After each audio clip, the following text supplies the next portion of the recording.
روایت ہے کہ حضرت داؤد علیہ السلام کی قوم کے 70,000 آدمی عقبہ کے پاس سمندر کے کنارے ایلا نامی کے گاؤں میں رہتے تھے، اور یہ لوگ بڑی فراخی اور خوشحالی کی زندگی بسر کرتے تھے۔ اللہ تعالیٰ نے ان لوگوں کا اس طرح امتحان لیا کہ ہفتے کے دن مچھلی کا شکار ان لوگوں پر حرام فرما دیا، اور ہفتے کے باقی دنوں میں شکار حلال فرما دیا گیا، مگر اس طرح ان لوگوں کو آزمائش میں مبتلا فرما دیا کہ ہفتے کے دن بے شمار مچھلیاں آتی تھیں اور دوسرے دنوں میں نہیں آتی تھیں۔ تو شیطان نے ان لوگوں کو یہ حیلہ بتا دیا کہ سمندر سے کچھ نالیاں نکال کر خشکی میں چند حوض بنا لو، اور جب ہفتے کے دن ان نالیوں کے ذریعے مچھلیاں حوض میں آ جائیں تو نالیوں کا منہ بند کر دو، اور اس دن شکار نہ کرو بلکہ دوسرے دن آسانی کے ساتھ مچھلیوں کو پکڑ لو۔ ان لوگوں کو یہ شیطانی حیلہ بازی پسند آ گئی، اور ان لوگوں نے یہ نہیں سوچا کہ جب مچھلیاں نالیوں اور حوضوں میں مقید ہو گئیں تو یہی ان کا شکار ہو گیا۔ تو ہفتے ہی کے دن شکار کرنا پایا گیا جو ان لوگوں کے حرام تھا۔ اس موقع پر ان یہودیوں کے 3 گروہ ہو گئے۔ پہلا گروہ کچھ لوگ ایسے تھے جو شکار کے اس شیطانی حیلہ سے منع کرتے رہے اور ناراض و بیزار ہو کر شکار سے باز رہے، اور کچھ لوگ اس کام کو دل و جان سے برا جان کر خاموش رہے اور دوسروں کو منع نہ کرتے تھے، بلکہ ان منع کرنے والوں سے یہ کہتے تھے کہ تم لوگ ایسی قوم کو کیوں نصیحت کرتے ہو جنہیں اللہ تعالیٰ ہلاک کرنے والا یا سخت سزا دینے والا ہو۔ اور تیسرا اور کچھ وہ سرکش نافرمان لوگ تھے جنہوں نے حکم خداوندی کے علانیہ مخالفت کی اور شیطان کی حیلہ بازی کو مان کر ہفتے کے دن شکار کر لیا اور ان مچھلیوں کو کھایا اور بیچا بھی۔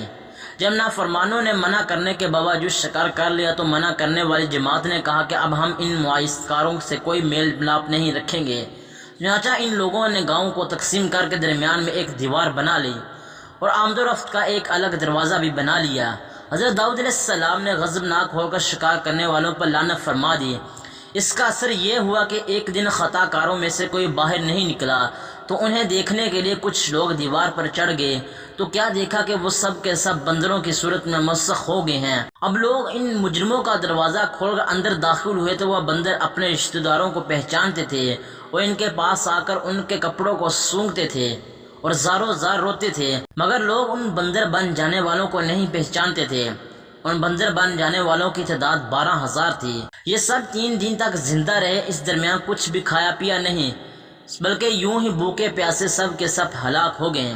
شکار سے منع کرنے والا گروہ ہلاکت سے سلامت رہا، اور صحیح قول یہ ہے کہ دل سے برا جان کر خاموش رہنے والوں کو بھی اللہ تعالیٰ نے ہلاکت سے بچا لیا۔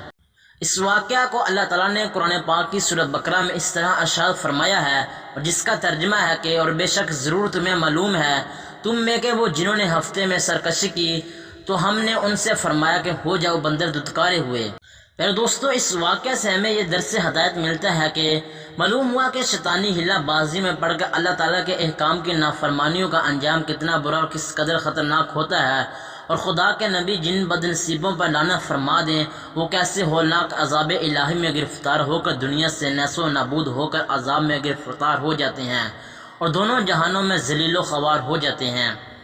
اللہ تعالیٰ سے دعا ہے کہ اللہ پاک ہمیں ہدایت نصیب عطا فرمائے اور ہمارے ایمان کی حفاظت فرمائے، آمین ثم آمین۔ یہ تو پیارے معزز دوستو، یہ تھی ہماری آج کی ویڈیو